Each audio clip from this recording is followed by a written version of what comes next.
Okay, today we'll show you the Araldite 2015-1 and how it can be applied to substrates underwater. So we have our 2015 cartridge here loaded into our dispensing gun. We add the nozzle onto the end here after we bring it into phase, of course. Attach the mixing nozzle. Go ahead and get some dispensed. Make sure it's mixed properly. We'll grab one of these substrates here and apply a thin bead underwater.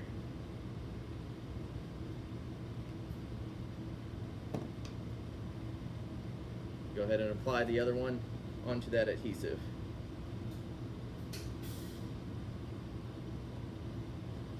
While that one cures, I have another substrate that I bonded earlier today. As you can see, it's very strong strength already.